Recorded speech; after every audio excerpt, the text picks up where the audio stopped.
So this, Eric, is when I started to sort of sketch in a little bit of the value, so it will give me a better idea of the proportion of the face, just a bit. But it's starting to get a general block in of the figure. So all of this under here, for example, would be something I would start to model.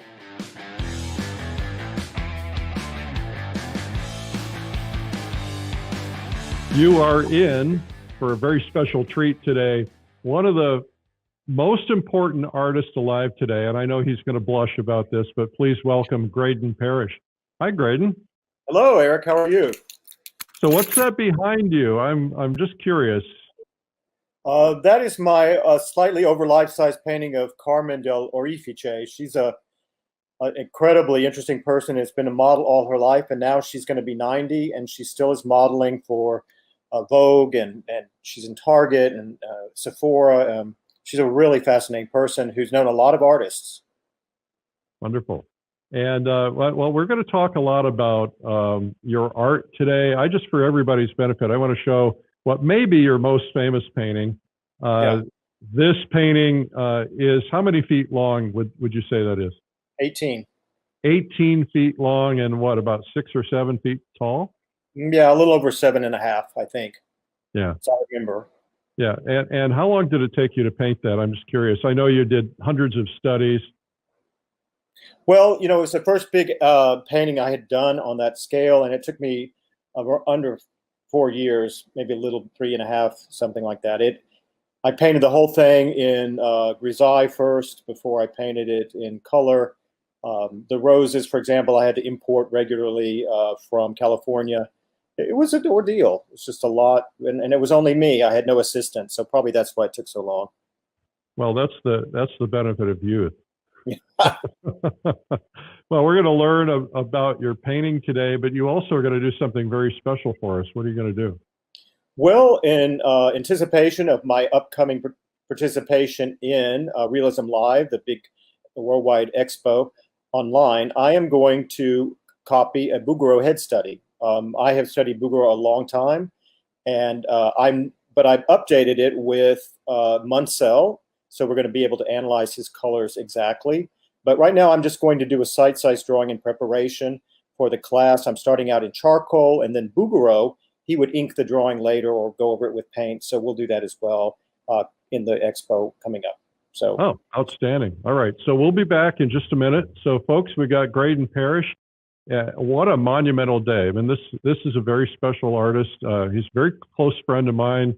He happens to live in the same town that I live in part of the year, and is one of the most important artists alive today. And is probably the world's leading expert on color. And we'll talk a little bit about the color theory and the Munsell system and what he's developed as a result of that as well. So we'll be back with him in just a second. In Austin, Texas. And we had an opportunity to get to know each other when I moved to Austin, probably about 11 years ago. And I had the rare opportunity to study with Graydon for about 6 or 8 months, I believe. And it was one of the best 6 or 8 months I ever had. Oh, that's nice. I was also thinking about the portrait thing, and it was the greatest. You know, if you were a wealthy person, your love interest might send you a portrait just to see what they were. So it's kind of the original Photoshop as well. Artists had a task to make you look as good as you can, so that the person wanted to marry you at a distance. So yeah, portraits of friends, family, yourself, and other artists. I'm all for that. Have you done self-portraits? Mm-hmm. Yeah, I've done 3. You have. One was for Michael Huffington in his museum at his alma mater. So it was fun. I like it. Yeah, I've been working on one. I started working on one during COVID, and it's a big one. It's 3 or 4 feet high, and I'm kind of regretting going that large, but it's been a great experience, and I've been suffering a lot. But I haven't been able to work on it since I came up to the lake here. So it's good suffering, though. Good. It's character building, Eric. Yes, it is character building suffering. So Graydon, before we get into what you're going to teach today, tell us a little bit about your background and career, because you have become, as I said, one of the premier artists in the world today. Certainly especially in the classical realism area. I know that's not a term we like. I'm not sure what the term is. I think you have a term that you use, which is what? Well, we were starting to call ourselves post-contemporary artists. Post-contemporary artists. That's the new It's tongue in cheek. It's only because we all know that we're contemporary because I'm still alive, but we don't paint in a contemporary style. What everybody thinks of is generally installation or postmodernism. So we just thought it'd be funny they're contemporary, so we're post-contemporary, and these kind of names stick sometimes and they don't. I'm not a fan of classical realism because classicism is its distinct style and realism is its distinct style. It's maybe a catch-all for what we're doing, but I'm not sure it's my favorite, but I've gone with it before. So it's not it doesn't bother me wholly, but a little bit. Well, I get that, and this has been the hard thing, is to find the right term that sticks, right, that really describes it, because there are people who are doing classicism, but they're doing it in a contemporary form. Yeah. The goal here is not to repeat, 1780. The idea is to create something that is reflective of our generation today, but we are using the techniques that were passed down from hundreds of years, which is not necessarily the case with a lot of other forms of art. No, there was a conscious effort, and then now I'm probably not conscious, to obliterate classicism and realism for some reason at the time. I mean, it's, people wore parachute pants in the 80s, so hopefully that won't come back either. I just think it's being inspired and learning from the past, and I'm not a person who wants to imitate where it's indistinguishable from what's gone on before, but I have no problem, relishing all the great art that came before me. And I am an art history junkie, so, anything works. And I have taste from Botticelli to Albert Glaze, the Cubists. And I just like painting classically because, what scratches your brain, Eric? You do too. You love to get out there and paint. And there's something that is really satisfying to study nature. Do you ever get into experimental mode? I mean, you paint in a very traditional form, but do you ever have this desire to just try something different? Do you ever play with paint and do those kinds of things, or do you stay very disciplined to what you've learned? I have a closet self, but you might not ever see that. But at the same time, I just love classical. I love beauty. I love nature. I like craft. I like the intellect, color theory, because it really is interesting. And classical art gives me a bar to strive for. I don't know how I'm going to evolve. I did a portrait of Paul Giamatti that I left unfinished in the background, and it was an experiment. And so, yeah, I do. But I don't do it I try to not do it in a self-conscious way, meaning I'm not saying I'm going out and doing this because someone else did it. I just kind of go with the image. I don't know if that makes sense to you, but yeah. It's making sense to me at this point. You also wrote a very important book. I'm going to show an image of that book now. It's a little fuzzy, but this is a book that you put on with Jerry Ackerman, the Barg book, which is, you would tell people a little bit about the history of the Barg drawing course? Yeah, they had a lot of different drawing courses and at the past. It's one by Julian. It's very beautiful. But when you read the documentation in the 19th century, they thought it provided bad taste. Now, that's a very interesting topic in the 19th century because, we think today that, your personal taste is sacrosanct, but they didn't believe that in the 19th century. They thought there was a good balance. And what they would ask themselves is, what is the most true and what is the most beautiful? And how do I portray both at the same time? And that is a very interesting question, in my opinion, because truth can be ugly, right? And beauty can be used as propaganda. So they were trying to measure those two things, and they yoked them in kind of a syzygy with sort of truth and beauty being important. And that's what they saw in Barg. Barg answered a problem, this sort of super florid kind of drawing, and he got something that was a lot more truthful in their opinion. And that's why they hired him. And they hired him to be the lithographer. At first, a lot of the cast drawings were done by other people, like Jerome, Lecontenue, and then Barg was the lithographer because he did. He had won many medals for that at the Salon. So that is a little bit the history. They didn't think the other manuals were tasteful. They answered this call. Goupil is the one that published it, and Barg again was a lithographer. And about that time, around when he did the course, he started to paint brilliantly. So I think the Barg course and his experience in that probably helped. Well, and the Barg course is being used in pretty much all the ateliers today. Can you tell us a little bit about the traditional atelier method of teaching?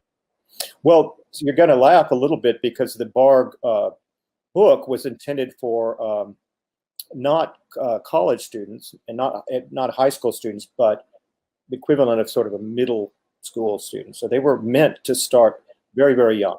Really? So yeah, when you read that, they were meant, in the 19th century, they thought the first steps were copying from the flat. So they would copy from these books, these instruction books, as well as prints and drawings. So that was the first step in that area. They actually kind of started being sold on subscription basis, and many people subscribed to that. They had copies in Iceland. There's of course at the Victoria and Albert Museum, and then at the Goupil Museum, they had stashes of them that were sold at the Dahesh when they did the show. It is an atelier method, but it's not something that once you got to the École des Beaux-Arts and you were in a Cabanel studio, you wouldn't be copying Barg plates. You'd be doing casts. So it was copying. No, you would have done the Barg before you got there to pass the entry exam. Yes, that sort of thing. And it was still self-help. Of course, Van Gogh copied it, Picasso, anybody who was looking for classical drawing. And when I teach it, that is one of the things that makes the most difference for people's drawing skills. And don't ever think you don't need to draw. If you're going to paint well, you need to draw well. It is not something that you can trace away. Drawing needs to be understood. Well, this has been one of the most helpful things for me. I don't get a lot of time, but I put the Barg drawings on my iPad. Oh wow! And then I'll set up my iPad when I'm on an airplane seat, and I'll copy them on a sketchpad in my airplane seat. And it helps me with that hand-eye coordination. And I find myself at least once or twice a year now copying Barg drawings, even still, because I'm not a good draftsman, trying to get better. And I think it's really a great discipline. Yeah, it's great. And then the other thing that people didn't quite understand today is that it really was trying to teach taste. And again, we talked about taste. It was something that was learnable. It was measured. So, when you read critiques of painters coming from Rome, when they went to Prix de Rome and they were sending their envoi back to Paris to be criticized, they would say stuff like, again, too much detail, too mannerist. The figure wasn't Apollo-ish enough, whatever that means. But they were really trying to dissect something that wasn't too over the top or too restrained. There was this middle ground that they were striving for, and it really had to do with. It's a fine line, isn't it? Because you can go too far, and then it feels, what's the term, chocolate box?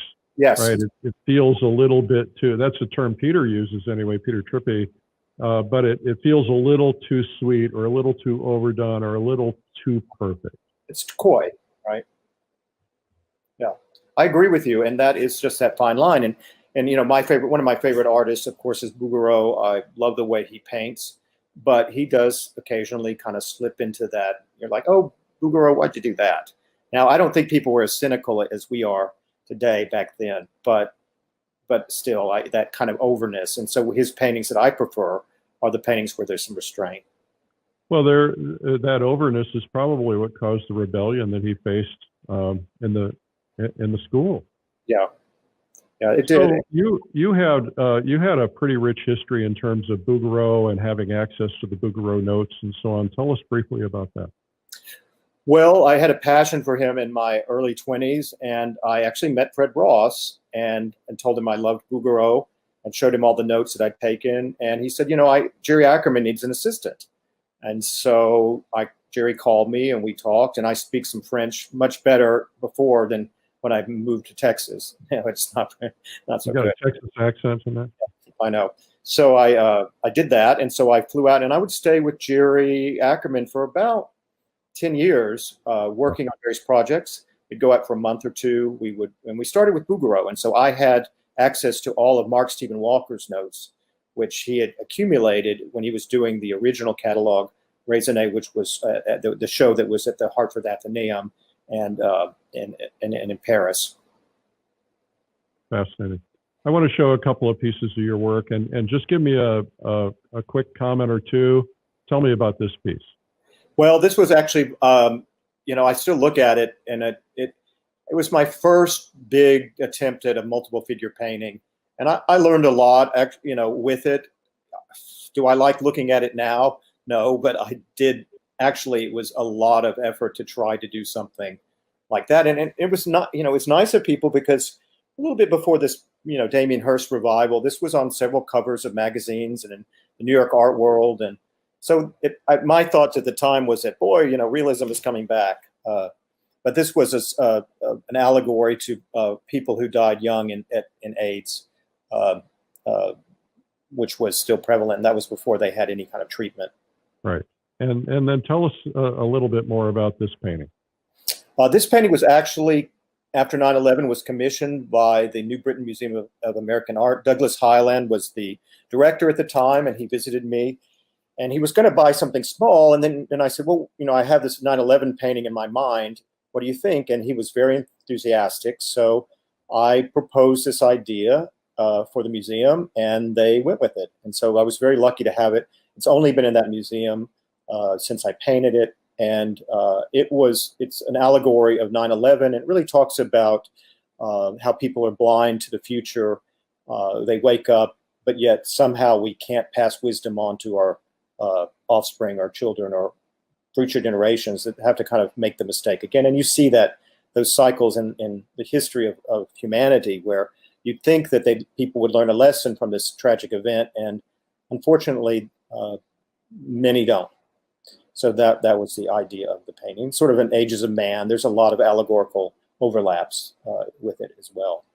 And if I remember correctly, one of the models was a twin brother of another who died in the Twin Towers. Is that correct? Am I getting that wrong? Oh, it's fine. Yeah, it was very interesting that way. The model, I didn't go him up. There's all stories about, in public sees the paintings, Eric, they think one way, the artists think, and they forget all of the things that probably went home behind the scenes. So you see these Dutch paintings with the dog, and people are eating, and I'm sure the dog didn't behave, and people got thirsty and they left, and like any model, they have to scratch their backs. And I had all of that with this painting. So it was a struggle to get it done. But like your PhD thesis, a lot of people say that that's when they really learned to write. After I did this, I still really how to paint. Excellent. Okay, I'm going to show 2 or 3 quick portraits that you've done. Yeah. These almost look like they're done on porcelain. They have that glow. Oh, thank you. That's something I'm going to teach with the upcoming Bouguereau Munsell discussion that we're going to have at Realism Live. It's really about low chroma, and it's astounding how much color you can get with chromas between 1 and 3. For example, that 0 is neutral, so 1 is just one step above, and 3 is about the average of human flesh. Bouguereau paints about a 2, so all of that sort of light skin is very, very low in chroma. There's another. Yeah. And another. Right. Well, listen, I don't want to dip into your time here for drawing. I'm going to drop off the screen and turn it over to you, and you can take over and show us what you want to teach today. Okay. Can I just preface that really quickly? Yes. Okay. So what happened, Bouguereau's technique in general were to do studies, thumbnails, then studies in drawing, and then detailed, and then head studies in oil. And this is what I really love, the unfinished look of his head studies. I actually love unfinished works of art as a painter, and those are things that I'd like to collect, I even collect them from living artists so I can see the way they painted. And then after that, he would make a cartoon, which would be a large drawing the same size as the painting, and then transfer it. So I'm not sure actually what he did to draw these head studies in. There's no evidence that I've seen. There are head studies with little pencil drawings around, so he might have drawn it in pencil. I'm drawing it in vine charcoal so that I can move things around a little bit. And after that, I will make it permanent by painting the outline. Now, I'm not going to be able to paint the outline today or finish the drawing, but I just want to show you how I do it. I also learned to work in sight size. Now, I don't think Bouguereau did that. I do it because I can be my own teacher, and it's a way I can step back and compare A to A, 1-to-1, and really get it, as opposed to not using sight size and then having it in a different plane or perspective than what I'm seeing. So I'm not saying that Bouguereau used sight size. I'm not saying he used Munsell, but both of those techniques can be used to understand what he did. So that's how I'm going to approach it. All right. And we do have people who will not understand terms like sight size. So as you're talking about some of these terms, explain them if you would, because we have all levels of people watching, from beginners to experienced. Yeah, and I do that. And Eric, if you still have your voice and not the video, just pipe in and ask some questions if I'm missing anything, because sometimes I forget that where people start out, and it's just my fault. I'll try to be as clear as possible. All right, terrific. Thank you. Okay. I'm going to move it to my viewing spot. Right back.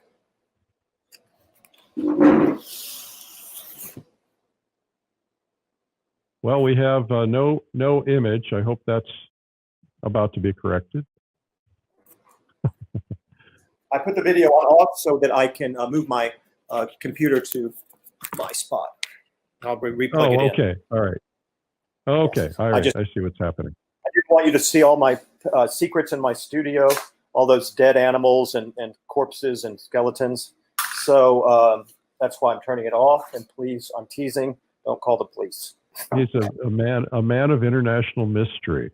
I am, yeah. I have to say, nobody likes an artist that is completely transparent. You know, I should tell a tale on you. And Annie Sweat and I were talking one day, and we were both talking about, she studied under you for a while, and I studied under you for a while, and we of course see you socially from time to time. And she said, you know, Graydon has never allowed me into his studio. I said, no, me neither. I said, there must be dead bodies in there. So now we know the mystery. Yeah, well, you know, among other things. Hold on one second. I'm plugging this in again real quick. So all right. It works, and then we will start. Okay, everybody who's watching, our guest is Graydon Parrish. And I'll just put one of his images on the screen again so that you can see this until he comes back on. So you have something to see, and this is absolutely phenomenal. I saw this in person. All right, here he is. He's back. Oops, it fell out again. Hold on one second. I told Eric that I'm just getting used to technology, and it usually backfires on me because I'm so grounded in the past in some ways. But now I'm getting very good at it. So this painting that you're going to be doing a drawing from, tell us about that. Okay, this is a Bouguereau here, head study. This is an actual Bouguereau. Uh-huh. Yeah, this was a study for his one painting that was in Buenos Aires, I believe, and it was destroyed. So all that's left for this painting, it was a painting of a lot of women, and there was Cupid. It was kind of like the Admiration, which is in San Antonio Museum of Art. But this particular painting was not preserved. Now, this head study, interesting enough, I'll put this right here, was also reused in a painting. So Bouguereau would do these head studies and then sometimes reuse them in other paintings. And this was one of his most popular models at the time. I don't remember her name, but this is an actual Bouguereau, and I've got right here, and it's a little bit different color, but when I measured the value on the Bouguereau here, it was a value 6 in Munsell terms. So in the painting here, on the canvas, I just quickly put a 6 value neutral. Now, the color here is different. A lot of that's from the varnish that is aged a little bit, so it's a little bit more yellow. But Yeah. Bouguereau he would use a lot of like 6s and 7s. So when you have a grayscale and you have something related to Munsell, think about 6 and 7. 6 and 7 are average values for Caucasian flesh. Most people are between a 3 and a 7. And I've never seen anybody in an 8. There may be somebody at a 2.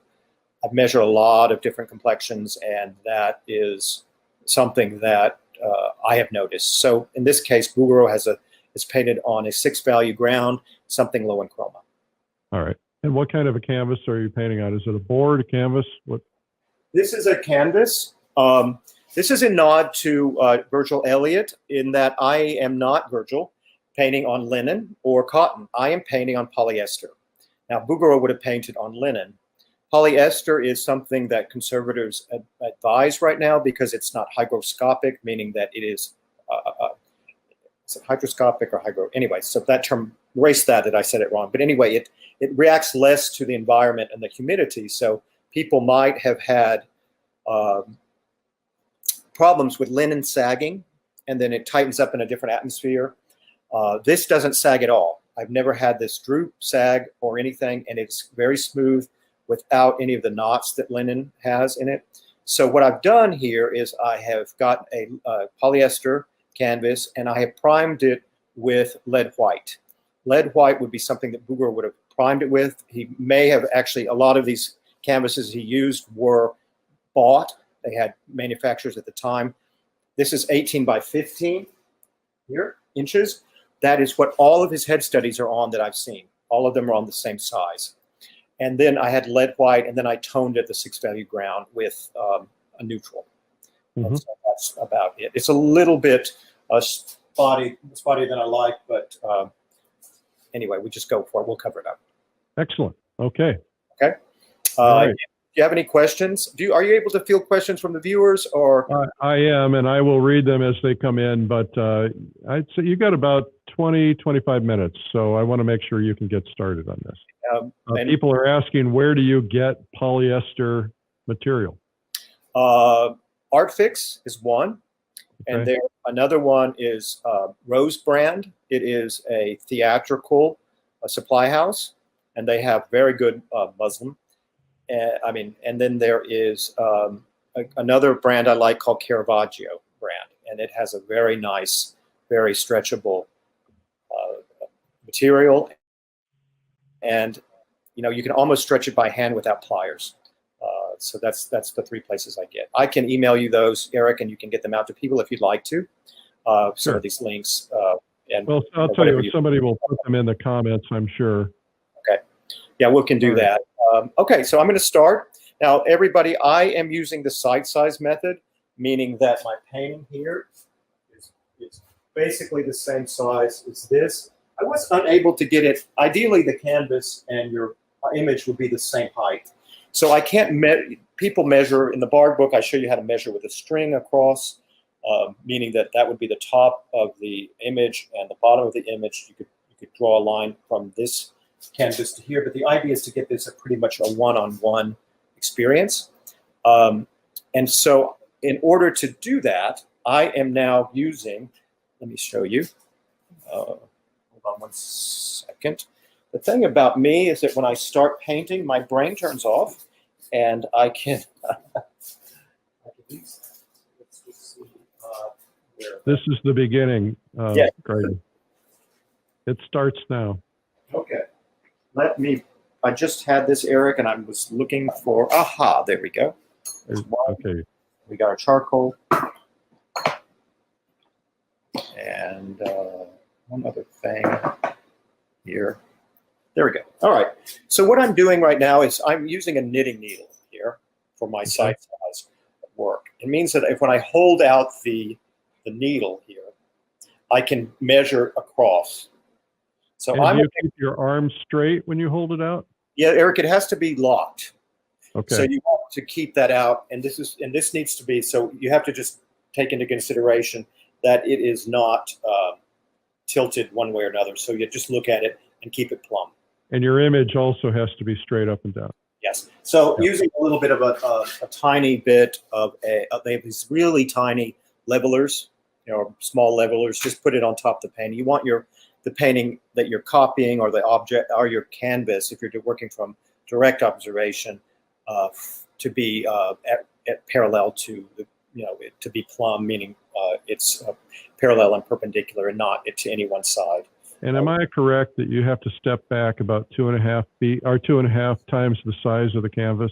Yes, what you want to do is back up enough so you can see the canvas and your painting when you kind of glance back and forth. You don't want to have your nose up in this, because when I do that, I can't discern the angles right there. Right.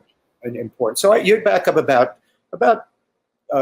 Paul Ingebretson is a great authority. We have in the Barg book another, and there's a Darren Roussar who has a site-size blog, and they will go into detail about that. So I highly recommend them as scholars on this. I back up, so I'm going back to my point. I keep the same point when I'm judging my thing. So I'm going back. I would say that's about 4 feet from the canvas. All right. And I know when I do it, I put a piece of tape on the ground so my toes are always in the same place. You're great. I make my students put their whole foot around a tape so that they don't move. It's a classic way to paint. It's very logical. It has a lot to do with the Dürer grid. Even though we're not putting a grid on it, it means that if you see those old images of Dürer, he's looking through a device that's keeping his head very straight and in the same perspective. Right. So you can look that up. It is tried and true. I'm a big advocate for measuring. I measure everything, and I measure it by eye, and then I check myself, because as I've studied color, I've noticed that in drawing that there's a lot of optical illusions that happen. So we will, it's like when we see one color next to another and we think it's held together, we see a straight line next to a slightly straight line, we might think that there is more of a contrast in angles than they really are. Yeah. So I am a big advocate. It's a debate, if you don't have to, but for me, I love to know what's precise. Okay, so we're going to let you get started because I don't want to burn your time. You're not. We're working. I'm good. All right. Everybody can look up site size and learn more about it. Okay. So there's a little bit too much glare on this. I'm going to move my light back just a bit. Look at the canvas. Oh, yeah, that's better. I want you to be able to see it. So I will get closer on top there, and you can see that. I'm backing away when I'm making measurements. Again, I'm going to measure the top and the bottom, and then I have soft vine charcoal in this case. I like dealing with soft vine charcoal when I'm drawing. It's to start because I can move things around. Like I know, perhaps, but hell, it doesn't happen ever. So I am going to be able to erase. It's one of my good friends. So and then I have a pencil sharpener here, and what I do to keep it very sharp is I just spin it in the pencil sharpener, and it makes a good point. All right. That's how I do it. There are lots of, the best ones are the ones that contain the charcoal, but this one works. It's just spinning. I don't know if people can see. That's a pretty sharp point. Yep. It doesn't have to be perfectly sharp in the beginning because we're doing approximates. Okay? Mm-hmm. All right. So the first thing I'm going to do is get the top of the image and the bottom. I'm going to find the top here, which is the top of her hair. And I'm going to, this is a little bit of a bust, like a classical bust. I'm going to find this point right there. Okay. Okay. So we're going to do that really quickly. So I'm getting back. Now, and the other thing that I completely insist my students have is a mirror. This tells you everything about, this is a good friend because it, again, like site size, it kind of acts like a critic. And when you're seeing things, you think you've got it right. If you turn it in reverse, like I look at it like this, or I look at it like this, up and down, okay? Those are two ways that I do to check my drawing. And I check it constantly. There's a romantic notion that that art should just be spontaneous and everybody should just get it. And, John Singer Sargent, Van Gogh, all that stuff. Most 19th century artists were very deliberate in their painting practice. So they put the right color where it was going to be and didn't fuss around with strokes and all that kind of stuff. So not that you can't do that, but I don't do it. All right. All right. So I'm getting back, and I'm looking at it. I'm going to look at this and make my first guess mark, and I'm going to make it here. So that tells me that that right there is the top of the image. Can you see my charcoal mark? Yeah, we see it. Okay. So we're going to do that, and then I'm going to look at it again. I'm going to get back and make a guess. So it's all these at beginning copies are just, we know that this point is right because like algebra, you can pick one point that is correct and just decide on it. I still want it to have the relative height is this here. So I'm guessing that my mark is that's about there. So I'm going to get back here and I'm going to look at it back and forth. I'm taking a little measurement of the height of the Bouguereau. Then I'm bringing it over to my drawing, and I'm going to guess that it is about right there. So these are my 2 points. These keep the... Those are your boundaries. These are my boundaries. So you see the top and the bottom. There are the boundaries. And everything in, if you can guess, is going to be within those two. Now, this might end up a little bit smaller because my canvas is a little in front of the painting. If your canvas is in front of the painting, it'll be smaller than the actual object. If the canvas is behind the painting, your drawing is going to be a bit larger. If it's right in line with your painting, and side size is going to be the same size. So you can decide what you want to do with that. And there are really good reproductions of Bouguereaus out there, and so I would, just get the best one you can from a poster and practice. We want to be like you and own our own Bouguereaus. Yeah, do your own Bouguereaus. And also, I will help you with the color. So if you say, well, I can't mix the color, I can mix any color on any painting ever. It took a long time, but now I can do that, and so it's not a problem for me to help people figure out these complicated mixtures. All right, so what you want to do then is you've got that, and you're going to want to guess, again, what the side right and side left is. So I'm going to look at this back and take a measurement. So I'm going back to my point, about 4 feet away, standing between the two. And you always want to look about 3 times more than you make a mark. So you want to look at the image and go back and forth with your eyes. I think it's Jeremy Lipking that really insists on that too. He's a brilliant painter, and he likes to study what he's doing carefully. And then he'll go and I'll say, okay, I'm going to guess that maybe this right here is going to be my boundary on the right side. Okay? Mm-hmm. Then I'm going to go back and look, and I'm going to say, okay, what is the boundary on the left side? And I'm going to choose the side of the face here rather than a little incidental curl. That's very beautiful, but this is what's going to give the likeness, and that's just a flourish right there. And so I'm not as worried about copying that to the same fidelity. So I'm sharpening my charcoal again, and I'm looking here at the side right. I look at the top, and I come back, and I'm going to put the side here. Now, what I'm going to recommend that you do is that you just get going and move it, because we're going to be done in 15 minutes, and you're going to be out of time. Oh, damn. So, well, yeah. I will keep doing it. I won't comment. I will keep drawing, and you watch me for the next 15 minutes. And I'll do play-by-play. How about that? Thank you, Eric. Appreciate it. All right. All right.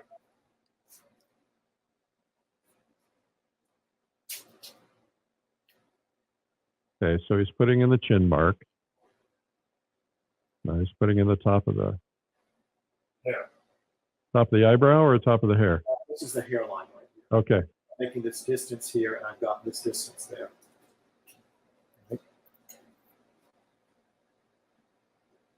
Okay, now I'm going to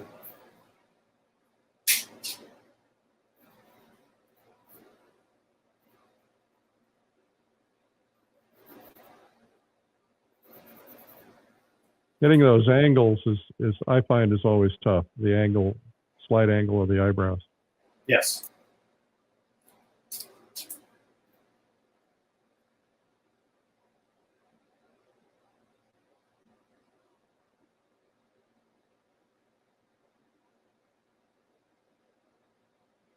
You always want to make your judgments back from the side.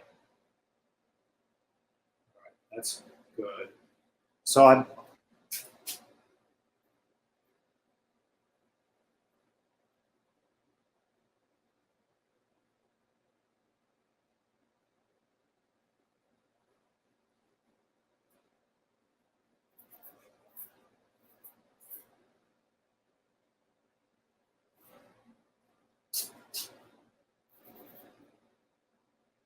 I'm just guessing we may have to go a little longer today. That's fine. I'm here. I only have a meeting with the Pope about 2:30, so Yeah. we're good. Okay. Well, that's because I have a meeting at 1:30. Okay, good. So we're both busy Yeah. at that. Okay. Yeah. Very good. Same Pope. I love it.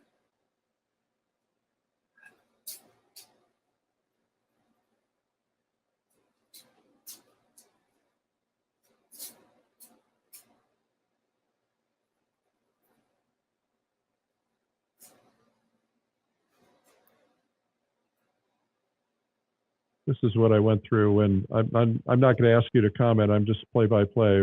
When I had my portrait painted by Adrian Gottlieb, he spent a tremendous amount of time getting the measurements right in the beginning, and boy, did it pay off. Yeah, he's a brilliant painter. You got a portrait painted done by him. I mean, Yep. he's lucky. But all right, so let's see. Keep drawing, Graydon. I got to keep you on task here. Okay, I'm sorry. No, don't be sorry. I know that some people don't have a lot of time. So what I'm going to do for everyone's benefit, just because I know we want to see this develop, I will keep this going after our 1 hour mark, but it will sign off on YouTube. So if you're watching on YouTube, you can move over to Facebook, or you can move over to Facebook for the replay. I think also Instagram will knock off at 1 hour. So you can go over to Facebook, and we'll try to not go too much longer, but we'll see how long it takes to develop.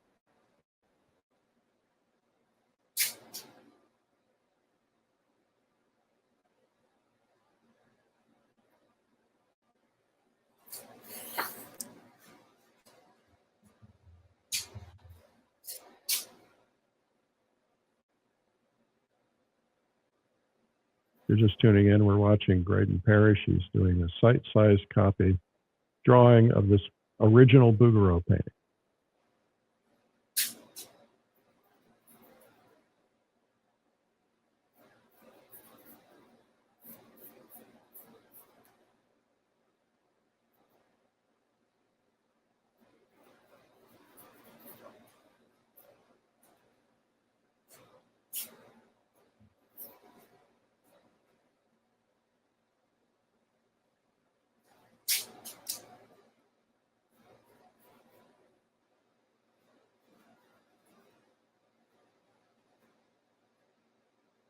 Do you get to a point where when you're doing site size that you don't have to step back all the time? Like you could have completed that neck without site size, or will you always make sure that you're double checking it?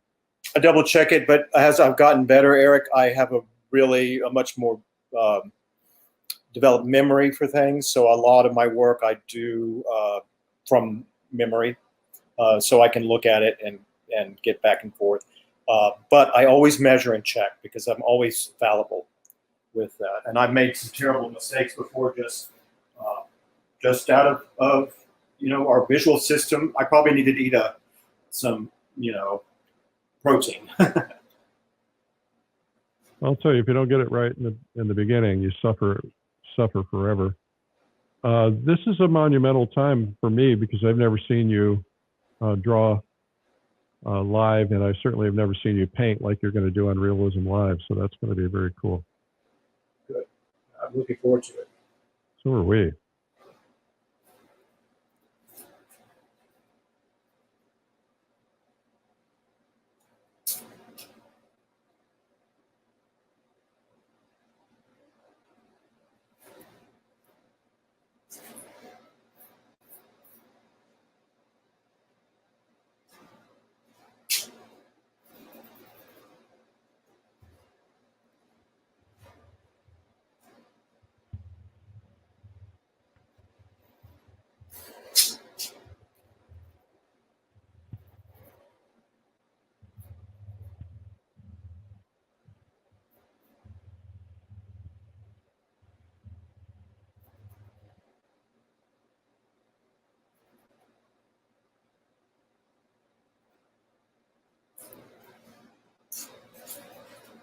Here we go.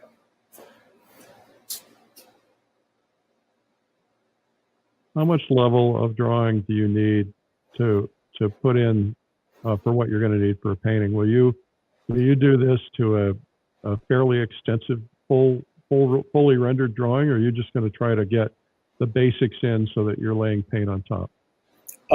Somewhere in between. Okay. It's not elaborate. I will sometimes put the shadows in because I need to figure out the shape. And at some point, line is better, and some point, a value area is better, especially in the eyes where it's very amorphous. I can't really see what's going on as a linear thing, so I'll kind of mass it in. Okay. It depends. Some people like the whole, really approve of that whole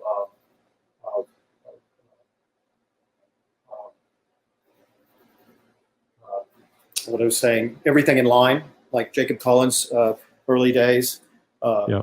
right? And some people prefer a little bit more of a mass drawing. You can think of Harold Speed and his painting demonstrations. What year was this particular piece painted? Do you know? Around 1880. All right. What age would Bouguereau have been at that time? Well, he was born in 1905, so All my right. skills are not okay with mine. Yeah. Yeah, it's not.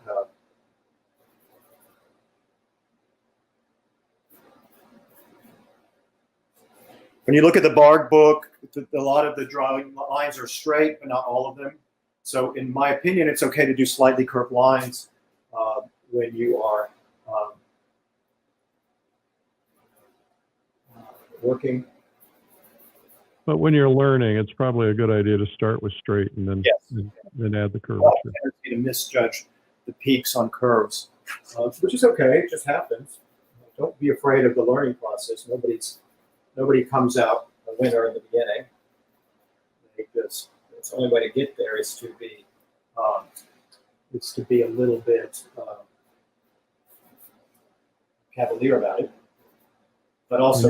When you're painting the portraits and so on that you do, someone is asking, are you using photographs, or are you using live models, or both?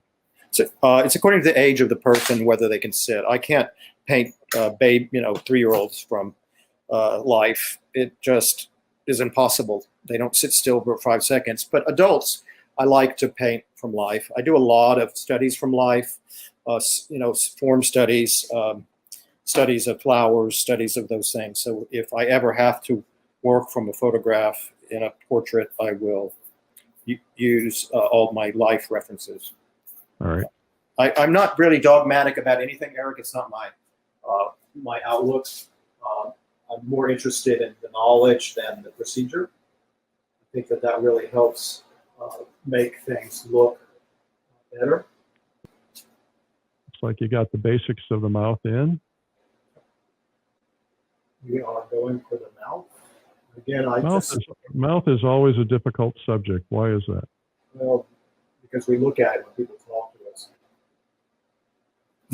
us. Yeah, when Sargent has said a portrait is something that there's always something wrong about the mouth. Yeah. That's probably true.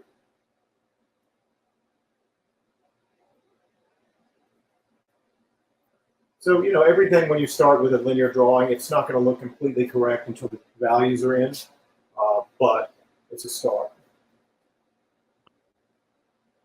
Well, I can't emphasize enough the value of learning to copy from a master like a Bouguereau. Yeah. To buy a poster or something, even though it's not going to be good as original, eventually you might be able to get into a museum to do a copy. I'm working on getting us the ability to do copies in the Russian Museum at the Tretyakov Gallery in Russia when I go over there in September, but I haven't got that confirmed yet. But I went in there on Monday when it was closed, or Tuesday, whatever day it was, and got to watch the students doing copies, which was really fun. Some of them doing very large copies. So this, Eric, is when I start to just sort of sketch in a little bit of the value, so it will give me a better idea of the proportion of the face, just a bit. But it's starting to get a general block in of the figure. So all of this under here, for example, would be something I would start to model along the sides here, so that I can see it.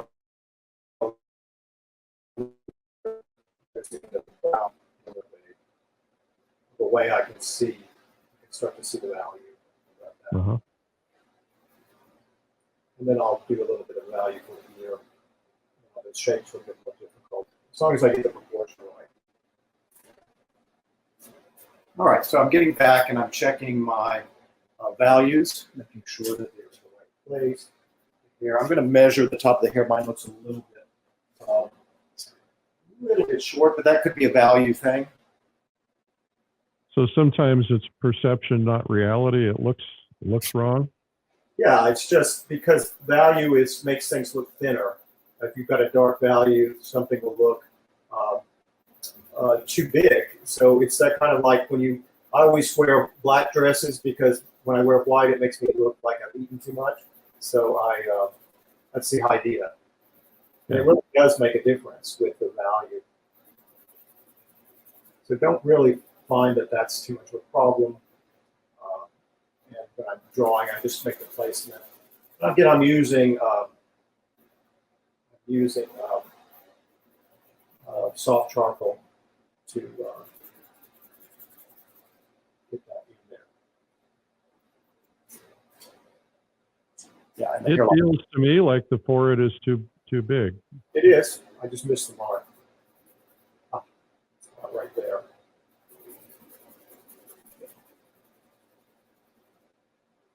But that that's what happens because you have to put something down to get the idea of it.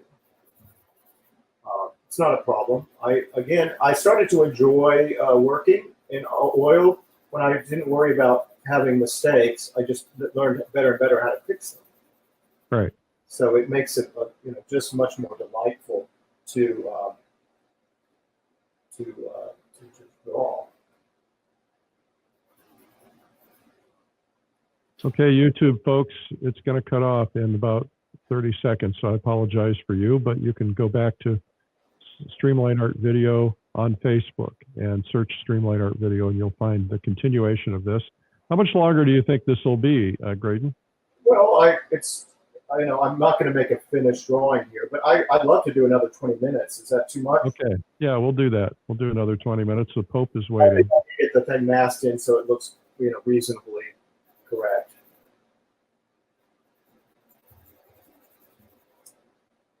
The right thing. So I just need to keep looking at the drawing. So right now I am looking at it upside down with my trusty mirror and looking back and forth.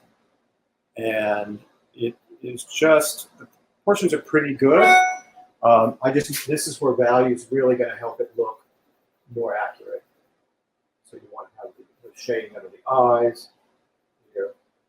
And remember the white of the eyes are not white. They're usually at a lower value and somewhat close to neutral with a little bit of flesh tone mixed in, which would be your 5 yellow red in Munsell terms. We'll talk about that later in the painting process, but they need to be needs to be softened in just a little bit so that it's darker. Those lights will be a little bit better. Bouguereau always painted his eyes very soft, did he not? Yeah, they're very, very soft.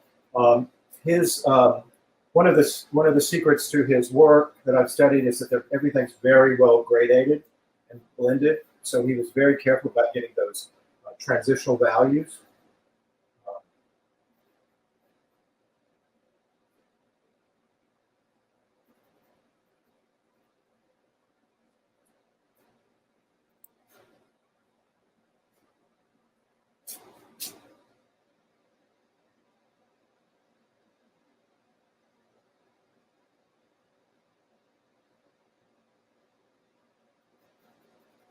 If you just tuned in, you're watching Graydon Parrish, our guest today. I'm Eric Rhodes from Fine Art Connoisseur and Plein Air Magazine, and we are live. Graydon is going a little over. We normally are done by now, but we're going to go over another 20 minutes or so to allow him to work on this drawing. He's doing essentially a drawing that's eventually going to be transferred to a canvas so that he can do a painting of a Bouguereau copy. This is an actual Bouguereau that he's copying, and which he's managed to get for us today to be able to view.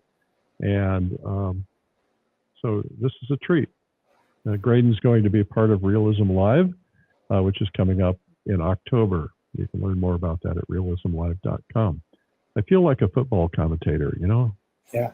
He's about to grab the ball, and he's going to throw the ball.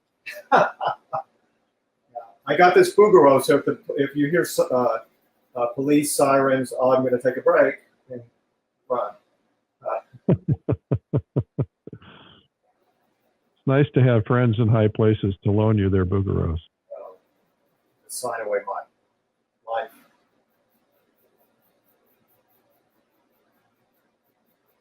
So again, I'm using. Eric asked about the block-in. I kind of like to start to make it look a little more like the lines itself are very difficult to make something look like a likeness without some kind of tonal values.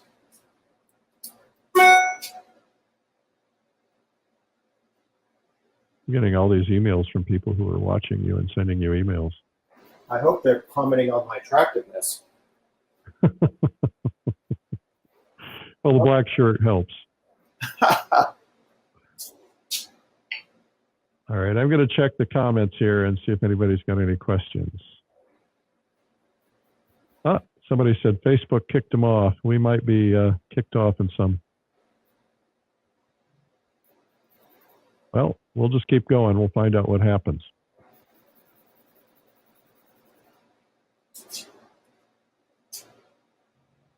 Somebody likes our funny comments. So Andy is asking, would you paint over this? You're doing it right on the canvas, so you will paint over this. Yes, you won't have to transfer it? Yes, what I'm going to do is once the drawing is good, I'm going to dust it off and then and go over the outlines. Because, you know, the value, when I put the values in, it makes, it makes a difference. Everything I tell my students, difference between an average draftsman and an amazing draftsman is about 1/16 of an inch. Those details really matters between likenesses. And we really have this kind of problem. It's kind of a narcissism of small differences. You know, we make a big deal out of people who have a little bit of a crooked face versus a perfect one. And really, they're more similar than different. I'm that guy. I always get it. You look at the portraits after I've done them live, and they're always a little cattywampus. Yeah, this happens. But, you know, this will, of course, look more like as I keep going. Well, it says that we're still on YouTube at 63 minutes. Maybe we are able to continue there. Maybe I had bad information. So if you were going to transfer to another surface, yeah. What would you do? Would you grid this and then draw it, upsize it and draw it? Well, how would you do it? Go ahead and ink it in and then trace it and then put oil on the back of the tracing paper and then go over it and kind of create a little bit of a transfer paper that's made of oil. I've used chalk paper for that. It works really beautifully well. Is there a downside to using chalk? That's a great idea. I learned it from a student of Ives Gamble who basically taught us we would ink it, and then we would copy it with a piece of clear acetate and basically a Sharpie, Yeah. and then we'd lay that acetate down over a canvas, put a piece of chalk paper in between, always had toned it, and then the chalk paper just laid down on it. Worked out really well. I'm going to switch to some willow charcoal because this one isn't quite soft enough. All right. So I'll get it. Sometimes I made the ground a little smoother than normal. It's not picking up the charcoal as much as I'd like to, so I'm going to try this. Again, All right. if materials aren't working, switch to another one. It's not a big deal. Well, it's also nice to give yourself a tiny little break once in a while because, like you, sometimes you need to slip away and get some protein or get a glass of water or do something just to kind of give yourself a mental break. Sure, of course. So I'm just going to try the willow charcoal. Okay. I'm sure you get the question. Somebody's asking if you're any relation to Maxfield Parrish. You know, only to those people that it matters to. Oh,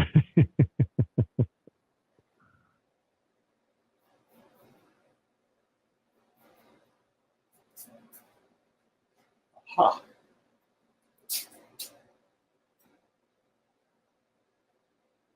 are you doing a lot of squinting at this point to see the values?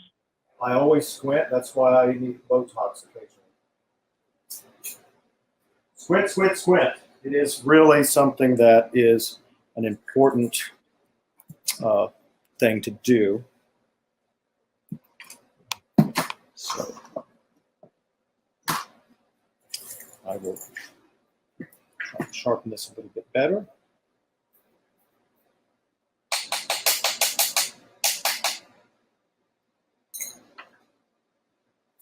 The noise you're hearing is cleaning out a pencil sharpener, I'm guessing. Yes, it is. It's not quite up to snuff. Back to the other one. The willow was just not deciding to sharpen very well. All right. So that may be something that is you might have to address with. You know, there's never a painting that doesn't go without a little bit of a hitch. Yeah, especially when you're live and there's a bunch of people watching you from all over the world. Oh, I like that. No pressure. Not at all. Yeah. So yeah, this is better here. I'm just going to slow down. I actually recommend when you're, you know, this is a demo, but I recommend being okay with being slow and deliberate. When I slow down and really start to finish something, it helps. Well, that's something that I learned from you when I was studying with you briefly, is that I needed to slow down. And I had this, you know, the nature of my personality is just to get things done. Right. And that was a very difficult but important lesson. It is, well, it is for me. Now, there are people that are, you know, obviously geniuses and can do it very quickly. But like I said, the more I study painting in the 19th century and earlier days, they were just very deliberate. They said, you know, I need that value there, and they weren't trying to think it was a magical formula for it, which is nice.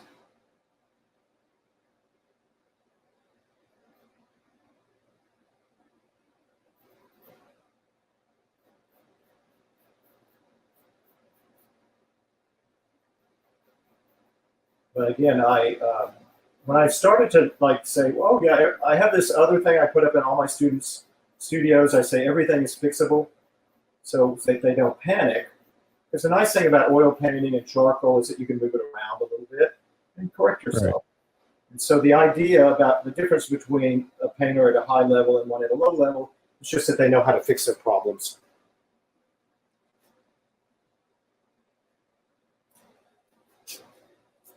I had an opportunity to see that Bouguereau show in Memphis last September. Oh, really? And so I was driving home from here, and I stopped and saw it, and then I think it went from there to San Diego. It was phenomenal. It really is phenomenal.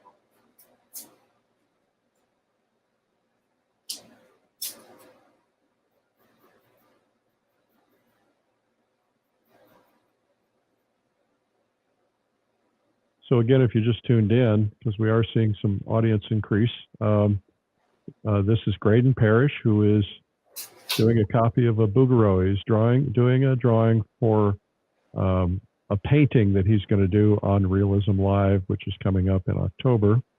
So he's trying to do a site-size drawing. He's putting it as shading right now. This is designed to essentially give him a roadmap so that he can do his painting later. He's doing it on a canvas which is made out of polyester, and lots of little polyesters died for this. Yes, they did. Yeah.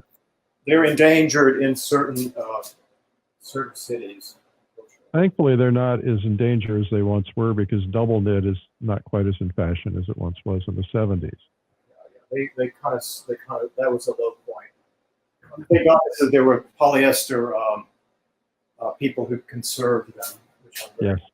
Thankfully, you're not painting on Naugahyde no. or fine Corinthian leather.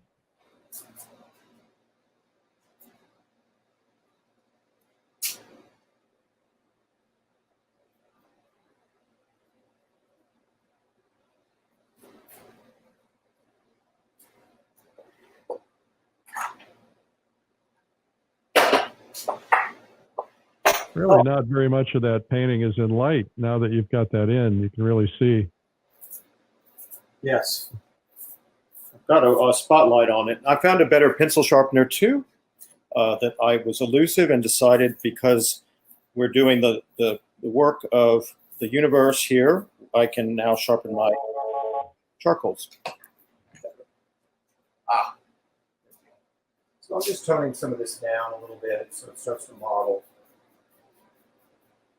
here.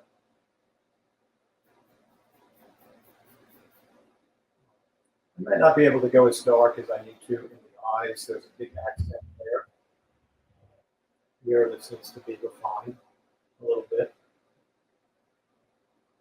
Now, you guys are having Rose Franson on. We are. She's a marvel, and she just starts with a very loose interpretation. But again, she's an example of somebody who knows how to fix all her problems. Not that they're problems, but she can start off looking like, you know, Jackson Pollock, and by the end, it's looking like a beautiful portrait. She pulls it all together. Yeah, I admire that. I'd like her to be my best friend.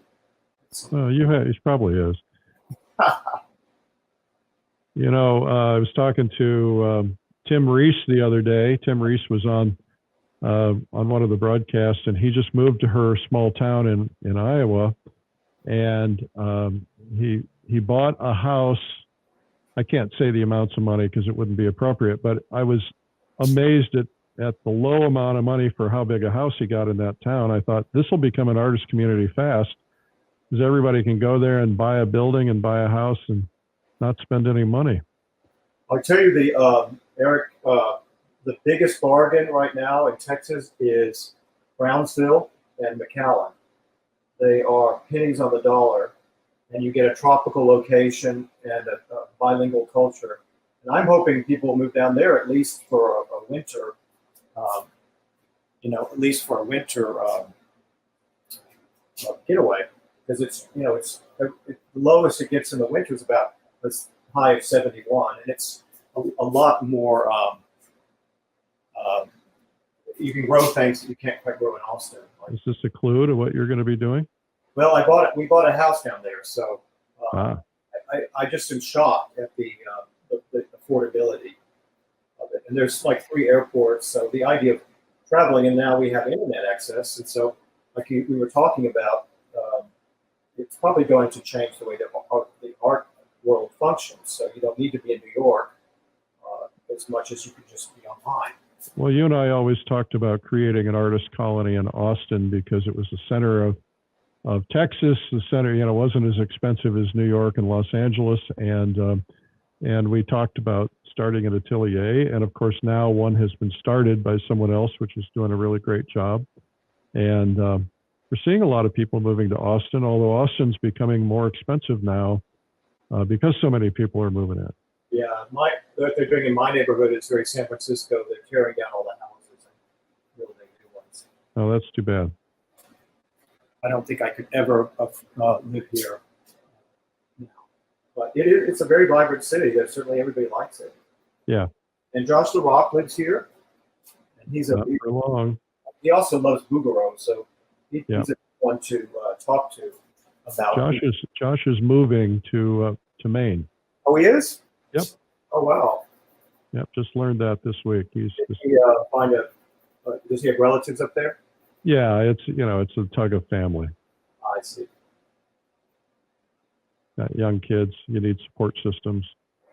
Sure. But we'll quickly find a replacement for Josh. Somebody else to move down.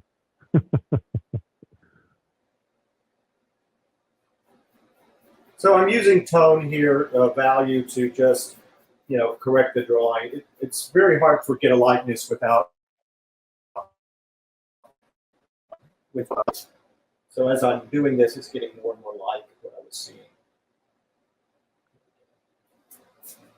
Here we go. That's better. He is really.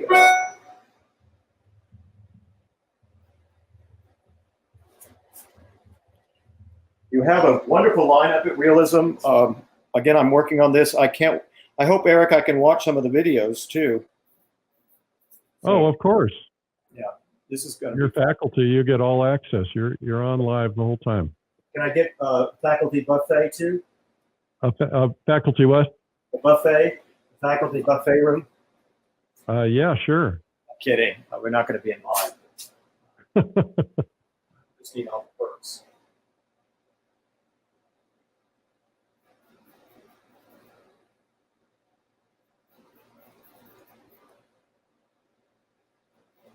Well, this is fun. I'm glad we had the time to be able to take this a little further today.